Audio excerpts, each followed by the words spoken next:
ये सिर्फ पैसों पे दुकानें चल रही हैं। मुख्तलिफ इदारे, चाहे वो सिंध बिल्डिंग कंट्रोल अथॉरिटी हो, के डी हो, जहाँ जितने भी इदारे, वो सिर्फ माल कमाने के पीछे बिल्डर्स के साथ मिलके शहरों को तबाह करने में लगे हुए हैं। देखिए, मेरा कहना यह है कि माल कमाना तो सेकेंडरी है ना, कैपेबिलिटी तो होनी चाहिए ना, सलाहियत भी नहीं है। सलाहियत भी होनी चाहिए, आगे आपका 100 साल का विजन भी होना चाहिए।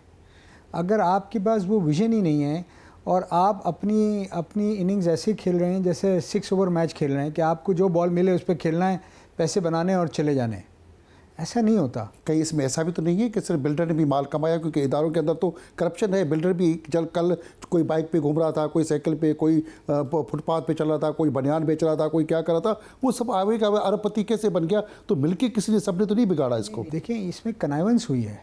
कनाइवेंस जब दो लोग मिलते हैं ना, उसको कहते हैं कनाइवेंस, और उससे शहर का नुकसान हुआ और इदारों का नुकसान हुआ। यस, कुछ लोग उसमें पैसे वाले भी बन गए। हाउएवर, मैं उनसे ज़्यादा उन लोगों को ज़िम्मेदार ठहराता हूँ जिनका काम था ये गलती को रोकने का। देखिए, हम अगर कस्टम से आज 5 मोबाइल लाना मना है, और कोई मोबाइल मुसलसल ला रहा है, तो कस्टम वाले का काम है पकड़ना, उसका तो काम ही है मोबाइल लाना। पहली ज़िम्मेदारी उन इदारों पे आती है जो तनख्वाह लेते हैं, जिन्होंने अपनी सर्विस गवर्नमेंट को प्रोवाइड की हुई है सही करने की। तो देखिए, जब तक हम मेरिट पे भर्तियां नहीं करेंगे, कैपेबल लोगों को नहीं लाएंगे, तो शहर इसी तरह तबाह होता रहेगा। ये आज रुका नहीं है, ना रुक सकता है। आप बिठा लें किसी भी डिपार्टमेंट में और 500 लोगों को बोलें क्लाइमेट चेंज पे एक लेटर तो लिख के बता दें 3 पेज का, आपके सामने रिज़ल्ट आ जाएगा। वो 18 ग्रेड में भी हैं, वो 19 ग्रेड में भी हैं, वो 20 ग्रेड में भी हैं।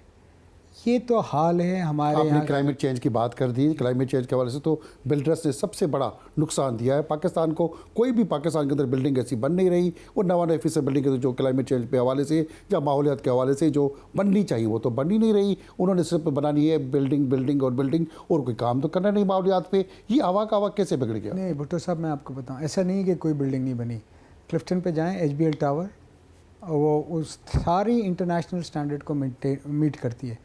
इसी तरह कराची में और बिल्डिंगें भी बन रही हैं, इस्लामाबाद में भी हैं, लाहौर में भी हैं। क्या उनके ऊपर कंटोनमेंट को DHA का डंडा तो नहीं है तब बन रही हैं? नहीं, देखिए, उनके ऊपर मेरे ख्याल में डंडा नहीं है, पर वो वो बिल्डिंग HBL टावर 10-12 बिलियन रुपए की बिकी थी। वो एक इंटरनेशनल स्टैंडर्ड की बिल्डिंग बनी थी। अब इसमें एक प्रॉब्लम हकीकत में ये भी है।